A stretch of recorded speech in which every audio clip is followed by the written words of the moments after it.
हिमवान द्वारा शिव की बारात की आगवानी तथा सबका अभिनंदन एवं वंदन, मेनका नारद जी को बुलाकर उनसे बारातियों का परिचय पाना और शिव और उनके गुणों को देखकर भय से मूर्छित होना। ब्रह्मा जी कहते हैं, तदंतर भगवान शिव ने नारद जी को हिमाचल के घर भेजा। वे वहीं की विलक्षण सजावट देखकर दंग रह गए। विश्वकर्मा ने जो विष्णु, ब्रह्मा आदि समस्त देवताओं तथा नारद आदि ब्रह्मर्षियों की चेतना सा प्रतीत होने वाली मूर्तियां बनाई थी, उन्हें देखकर देवऋषि नारद चकित हो उठे। तत्पश्चात हिमाचल ने देवऋषियों को बारात बुला लाने के लिए भेजा। साथ ही उस बारात की अगवानी के लिए मैनाक आदि पर्वत भी गए। तदंतर विष्णु आदि देवताओं तथा आनंदित हुए अपने गणों के साथ भगवान शिव हिमालय नगर के समीप सानंद आ पहुंचे। गिरिराज हिमवान ने जब यह सुना कि सर्वव्यापी शंकर मेरे नगर के निकट आ पहुंचे हैं, तब उन्हें बड़ी प्रसन्नता हुई। तदंतर उन्होंने बहुत सा सामान एकत्रित करके पर्वतों और ब्राह्मणों को महादेव जी के साथ वार्तालाप करने के लिए भेजा। स्वयं भी बड़ी भक्ति के साथ वे प्राण प्रिय परमेश्वर का दर्शन करने के लिए गए। उस समय उनका हृदय अधिक प्रेम के कारण द्रवित हो रहा था और वे प्रसन्नता पूर्वक अपने सौभाग्य की सराहना करते थे। उस समय समस्त देवताओं की सेना को उपस्थित देख हिमवान को बड़ा विस्मय हुआ और वे अपने को धन्य मानते हुए उनके सामने गए। देवता और पर्वत एक दूसरे से मिलकर बहुत प्रसन्न हुए और अपने अपने को कृतकृत्य मानने लगे। महादेव जी को सामने देखकर हिमालय ने उन्हें प्रणाम किया। साथ ही समस्त पर्वतों और ब्राह्मणों ने भी सदाशिव की वंदना की। वे वृषभ पर आरूढ़ थे, उनके मुख पर प्रसन्नता छा रही थी। वे नाना प्रकार के आभूषणों से विभूषित थे और अपने दिव्य अंगनों के लावण्य से संपूर्ण दिशाओं को प्रकाशित कर रहे थे। उनका श्री अंग अत्यंत महीन, नूतन और सुंदर रेशमी वस्त्र से सुशोभित था। उनके मस्तक का मुकुट उत्तम रत्नों से जड़ित होने के कारण बड़ी शोभा पा रहा था। वे अपनी पावन प्रभा का प्रसार करते हुए हंस रहे थे। उनका प्रत्येक अंग भूषण बने हुए सर्पों से युक्त था तथा उनकी अंग कांति बड़ी अद्भुत दिखाई देती थी। दिव्य कांति से संपन्न उन महेश्वर की सुरेश्वरगण हाथ में च्यवन लिए सेवा कर रहे थे। उनके बाएं भाग में भगवान विष्णु थे और दाएं भाग में मैं था।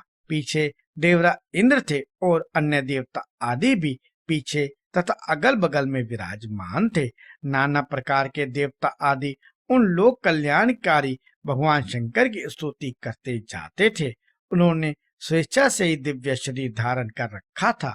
वास्तव में वे साक्षात परब्रह्म परमात्मा, सबके ईश्वर, उपासकों को मनोवांछित वर देने वाले, कल्याणमय गुणों से युक्त, प्राकृत गुणों से रहित, भक्तों के अधीन रहने वाले, सब पर कृपा करने वाले, प्रकृति और पुरुष से भी विलक्षण तथा सच्चिदानंद स्वरूप हैं।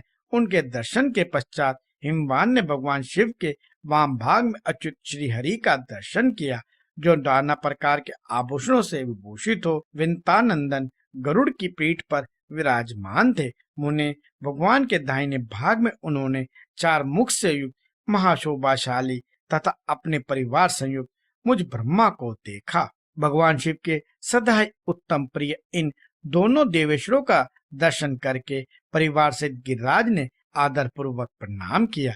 इसी प्रकार भगवान शिव के पीछे तथा अगल बगल में खड़े हुए दीप्तिमान देवता आदि को भी देखकर गिरिराज ने उन सबके सामने मस्तक झुकाया। तत्पश्चात शिव की आज्ञा से आगे होकर हिमवान अपने नगर को गए। उनके साथ महादेवी, भगवान विष्णु तथा स्वयंभू ब्रह्मा भी मुनियों और देवताओं सहित शीघ्रता पूर्वक चलने लगे। मुने उस अवसर पर मैना के मन में भगवान शिव के दर्शन की इच्छा हुई, इसलिए उन्होंने तुमको बुलाया। उस समय भगवान शिव से प्रेरित होकर उनका हार्दिक अभिप्राय पूर्ण करने की इच्छा से तुम वहां गए। मैना तुम्हें प्रणाम करके बोली, मुने गिरिराज के होने वाले पति को पहले मैं देखूंगी। शिव का कैसा रूप है, जिसके लिए मेरी बेटी ने ऐसी उत्कृष्ट तपस्या की है। तात उस समय भगवान शिव भी मैना के भीतर के अहंकार को जानकर श्री विष्णु और मुझसे अद्भुत लीला करते हुए बोले। शिव ने कहा, तात, आप दोनों मेरी आज्ञा से देवताओं सहित अलग अलग होकर गिरिराज के द्वार पर चलिए, हम पीछे से आएंगे।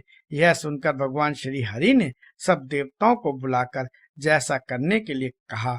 शिव के चिंतन में तत्पर रहने वाले समस्त देवताओं ने शीघ्र वैसे ही व्यवस्था करके उत्सुकता पूर्वक वहां से पृथक पृथक यात्रा की। मुने, मैना अपने मकान के सबसे ऊपरी भवन में तुम्हारे साथ खड़ी थी। उस समय भगवान विश्वेश्वर ने अपने को ऐसी वेशभूषा में दिखाया जिससे मैना के हृदय को ठेस पहुंचे। सबसे पहले बारात के जुलूस में विविध वाहनों पर विराजित खूब सजे धजे बाजे गाजे के साथ पताकाएं फहराते हुए वसु आदि गंधर्व आए।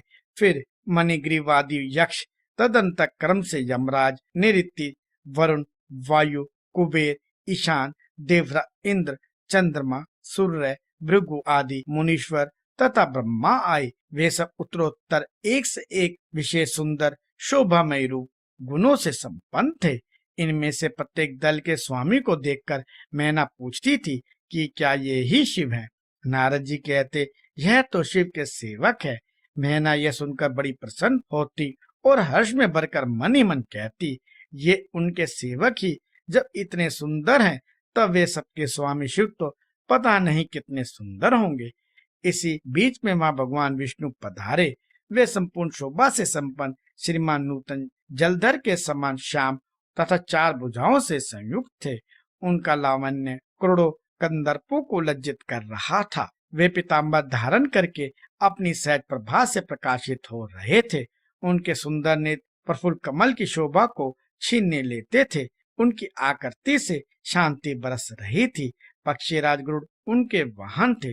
शंख, चक्र आदि लक्षणों से युक्त मुकुट आदि से विभूषित वक्ष तल में श्रीवत्स का चिन्ह धारण किए वे लक्ष्मीपति विष्णु अपने अप्रेम्य प्रभापुंज से प्रकाशमान थे। उन्हें देखते ही मैनाक के नेत्र चकित हो गए। वे बड़े हर्ष से बोली, अवश्य ये ही मेरे शिवा के पति होंगे। शिवा के पति साक्षात शिव हैं, इसमें संशय नहीं है। मुने, तुम भी लीला करने वाले ही ठहरे। अतः मैना की यह बात सुनकर उनसे बोले, देवी, ये शिवा के पति नहीं है, अपितु भगवान केशव हरि हैं। भगवान शंकर के संपूर्ण कार्यों के अधिकारी तथा उनके प्रिय हैं। पार्वती के पति जो दूल्हा शिव है, उन्हें इनसे भी बढ़कर समझना चाहिए। उनकी शोभा का वर्णन मुझसे नहीं हो सकता। यही संपूर्ण ब्रह्मांड के अधिपति सर्वेश्वर तथा स्वयं प्रकाश परमात्मा है।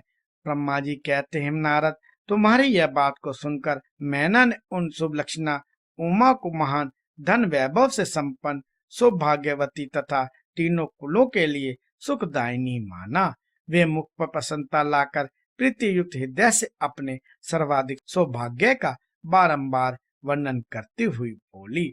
मैना ने कहा, इस समय मैं पार्वती को जन्म देने के कारण सर्वथा धन्य हो गई। ये गिरीश्वर भी धन्य है तथा मेरा सब कुछ परम धन्य हो गया। जिन जिन अत्यंत तेजस्वी देवताओं और देवेश्वरों का मैंने दर्शन किया है, इन सबके जो पति हैं, वे मेरी पुत्री के पति होंगे।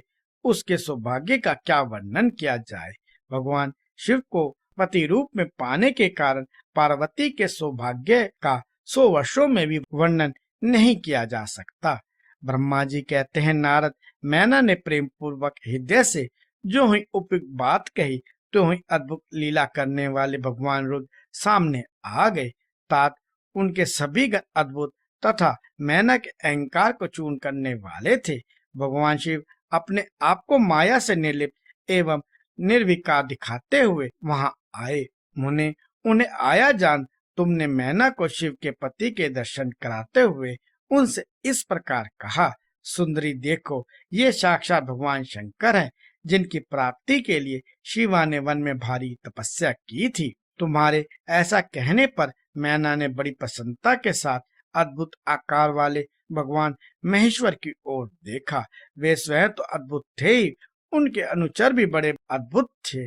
इतने में ही रुद्रदेव की परम अद्भुत सेना भी आ पहुंची, जो भूत प्रेत आदि से संयुक्त तथा नाना गणों से संपन्न थी। उनमें से कितने ही बवंडर का रूप धारण करके आए थे, कितने ही पताका की मर्मध्वनि के समान शब्द करते थे। किन्हीं के मुंह टेढ़े थे तो कोई अत्यंत कुरूप दिखाई देते थे, कुछ बड़े विकराल थे, किन्हीं का मुंह दाढ़ी मूछ से भरा हुआ था, कोई लंगड़े थे तो कोई अंधे, कोई दंड और पाश धारण किए हुए थे तो किन्हीं के हाथों में मुद्गल थे।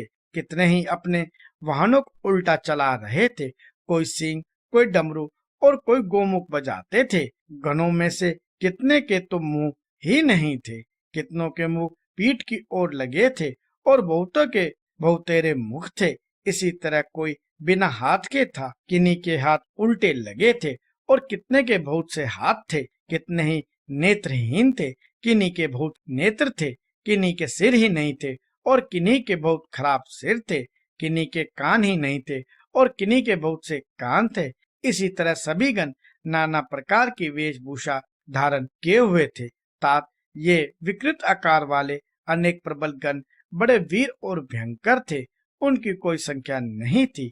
मुने, तुमने उंगली द्वारा रुद्रगणों को दिखाते हुए मैना से कहा, वरान ने, तुम पहले भगवान हर के सेवकों को देखो, फिर उनका भी दर्शन करना।